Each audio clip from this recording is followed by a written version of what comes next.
Welcome back to the deep dive. We're here again, cutting through the jargon, getting to the heart of the policies and laws that shape things. And today, we are getting into a really foundational piece of legislation for South Africa's education system. That's the National Education Policy Act, Act 27 of 1996. Everyone just calls it NEPA. Right, NEPA. Our mission today is to really understand this act. Think of it as, well, the blueprint. It's not just dry legal text. It sets the rules, the standards, how schools are run, what gets taught. It's the framework. Absolutely crucial. And, the timing tells a story. Assented April 16th, 1996, started just 8 days later, April 24th. That speed shows you how urgent the transformation was felt to be right after the shift to democracy. But 8 days, wow. Yeah, and it's not static either. It's definitely a living document. I mean, the last big amendments came through in September 2011, so it keeps evolving. Okay, so let's unpack this. Why the need for a completely new act back in 96? If you look at the preamble, what was the driving force behind it? The language there is very deliberate. It talks about facilitating the democratic transformation of the education system. The core idea was to get rid of the old, fragmented, racially based system. Dismantle that legacy. Exactly. And replace it with one single, unified national system. A system designed to serve the needs, the interests of all South Africans, and, crucially, to uphold their fundamental rights as set out in the Constitution. That is a massive task, unifying such a divided past and embedding constitutional rights into every school. How does the act actually translate that, that vision into concrete goals? That's where Section 2 comes in, laying out the formal objectives. It's about setting up a workable national structure. NEPA aims for 4 main things. First, it establishes the minister's power to decide national education policy. Yeah. Second, it defines the consultation processes needed before setting that policy. Third, making sure the policy gets published and actually implemented. And fourth, setting up ways to monitor and evaluate how the whole system is doing. And the minister we're talking about here is the National Minister of Basic Education. They're the central figure driving this national policy. That's right. But that immediately brings up a potential conflict, doesn't it? A sort of legal balancing act inherent in the system. It does, absolutely. Because education in South Africa is what the Constitution calls a concurrent competence. Both national government through the minister and the 9 provincial governments have a say. Okay. So, Section 3 says the minister determines policy, but, and this is key, they must consider the constitutional powers, the competence of the provincial legislatures. So you've got national policy direction, but provinces also have their powers. That sounds like it could lead to, well, gridlock, couldn't it? Why not just let each province handle its own thing entirely? That tension is precisely why NEPA includes such a strong mechanism. While provinces do manage a lot of the day-to-day, like administration, funding, hiring teachers, the policy framework has to be national to achieve that unification goal. I see. And this leads us to maybe the most powerful clause in the act for driving change, the prevalence rule. This is where the national level gets the final word, essentially. Essentially, yes. Section 3 cuts through the potential conflict. It states very clearly that, subject to the Constitution, national policy will prevail over any provincial education policy if there's a clash, a direct conflict. So that's the legal teeth. That's the teeth. It's the tool that ensured almost overnight things like a single curriculum framework, minimum standards across the board, non-negotiable rights in all provinces. It effectively stopped provinces from trying to keep separate or unequal standards. Okay, that makes sense. The prevalence rule is the engine pushing that national vision down to the ground level. So the minister has this authority. What kind of things does this national policy actually cover? It must be broader than just, say, the curriculum. Oh, much broader. It covers the whole operational side of the system. Section 3, subsection 4 lists it out. Planning, how education is provided, financing, coordination between provinces, management, governance. It's expensive. Give us some specific examples, maybe. Sure. Things like coordinating the dates for school terms across all 9 provinces. You can imagine the chaos otherwise. Right. Or setting policy on the maximum ratio of educators to learners. That has huge implications for classroom size and resources. And you mentioned monitoring systems earlier. That data collection aspect fits in here, too, the education management information systems. Yes, exactly. That's covered, too. Setting policy for those EMIS systems, collecting data needed for planning, but also for meeting international reporting requirements. It's all about standardization and having verifiable information. Makes sense. Standardization and accountability. And amongst all that administrative policy, there's a really critical provision. It's tucked away in the section dealing with policy on learner control and discipline.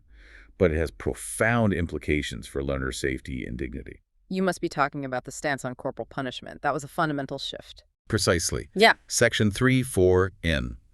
While the minister sets policy on discipline, there's a very clear proviso, a condition attached that says, no person shall administer corporal punishment or subject a student to psychological or physical abuse at any education institution. Full stop. Wow. Just laid out right there in the act. Laid out clearly. That single clause legally ended physical discipline in schools nationwide. It used national law to enforce a basic constitutional right to bodily integrity right in the classroom. That's a powerful example of the Constitution reaching directly into school life. Okay, so we've seen the minister's power, the scope of policy. Let's pivot to the core values. Section 4, the directive principles. You could call this the Act's DNA, right? What the policy must achieve. Absolutely. Section 4 is where the democratic promise really takes shape in policy terms. It directs that all policy determination must aim towards several key things. First, protecting everyone against unfair discrimination. And it says on any ground whatsoever. Ground. Okay. Second, realizing the fundamental right every person has to basic education and ensuring equal access to schools and institutions. And this is where things like language and culture come in, which can be sensitive areas to balance. They are. The Act affirms the right of a learner to be taught in the official language of their choice, but it adds the qualifier where this is reasonably practicable. That practicability assessment is key. Right. It acknowledges resource constraints and demographics. It does. And it also protects the right to establish private institutions based on a common language, culture, or religion. But, and this is a non-negotiable condition, as long as there is no discrimination on the ground of race. So freedom of association, yes, but absolutely no backdoor to racial segregation. Exactly that. It balances cultural identity with the absolute priority of racial non-discrimination. Beyond those basic rights, the principles really lean into progress and fixing past wrongs. The whole idea of redress. This seems central to the Act's purpose, addressing the inequalities inherited from the past. It's vital. Policy must strive for equitable education opportunities and the redress of past inequality. It explicitly mentions promoting gender equality as part of this redress, and it goes further. The entire system should be geared towards cultivating skills, disciplines, the capacities needed for the country's reconstruction and development. So it's not just about equal access, it's about actively building the skills for a new society. It's forward-looking. Very much so. And interestingly, it specifically requires policy to encourage independent and critical thought. That's quite specific, not just absorbing information, but questioning it. Precisely. The aim isn't just rote learning. It's to develop citizens who can think for themselves, analyze issues, contribute meaningfully. It frames education as part of nation building, not just schooling. A really powerful vision embedded in law. Okay, so the minister sets this high-level transformative policy. How does the Act ensure it's not just words on paper? How does it get implemented across 9 diverse provinces, and how is there accountability? Right. Implementation and accountability. It starts with consultation. The minister can't just dictate policy in a vacuum. Section 5 requires consultation with the Council of Education Ministers. That's the CEM and other relevant bodies. And money. Education policy costs a lot. Crucially, yes. Any policy that involves spending from the national budget, the state revenue fund, needs the agreement, the concurrence of the Minister of Finance. That's a major fiscal control point. Makes sense. So who are the main players, the structures that actually connect the national policy to what happens in the provinces? There are 2 key bodies set up by the Act for this. First, the Council of Education Ministers, CEM. This is the political interface. It's chaired by the national minister and includes the provincial MECs for education, the political heads. Okay, so they bridge national and provincial politics. Their job is promoting policy, coordinating action on things that affect both levels of government. They handle the political alignment. And the second body, is that more administrative? Exactly. That's the Heads of Education Departments Committee, HEDC, chaired by the National Director General of Basic Education, and it includes the administrative heads, the non-political bosses of the provincial education departments. So they handle the nuts and bolts. Pretty much. Their role is sharing information, coordinating the actual administrative work like implementing hiring policies, managing budgets day to day, and advising the National Department on policy practicality. They're the engine room for implementation. Got it. Political coordination, CEM, and administrative coordination, HEDC. Now the final piece, enforcement.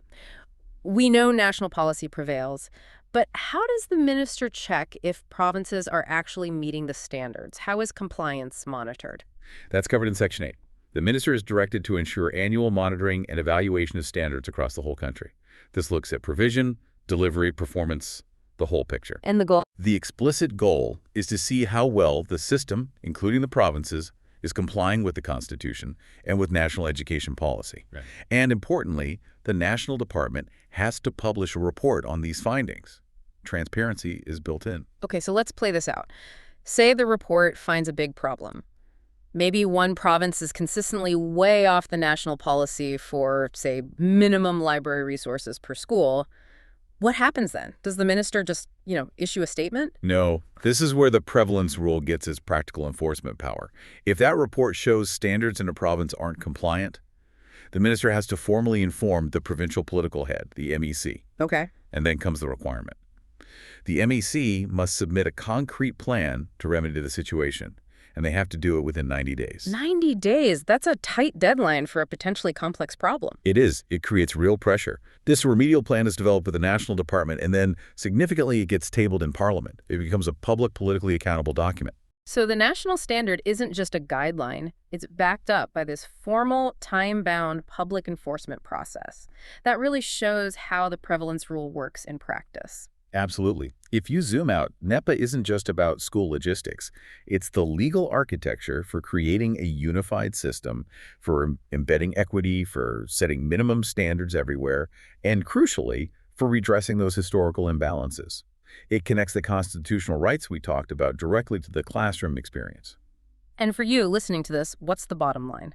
This act is the reason there's a structure ensuring things like minimum teaching hours, why school terms are roughly coordinated, why your teachers need certain qualifications. It sets the rules of the game and says who holds the whistle. So where does this leave us regarding the future? Well, it means the Act successfully created the framework, both the policy power and the enforcement mechanisms for a single system based on constitutional values. But, it relies constantly on political and administrative cooperation between national and provincial levels. That balancing act between the minister's power to enforce national standards, like with that 90-day plan, and the province's own constitutional responsibilities and diverse local needs. That's the ongoing challenge. A perpetual tension. It is. And it leaves us with a key question to think about. How effectively can one national policy truly mandate uniform, equitable standards across every single aspect of education, while still respecting the local realities, the diversity, and the autonomy that's inherent in a federal-type system with strong provinces? That's the balancing act NEPA set in motion.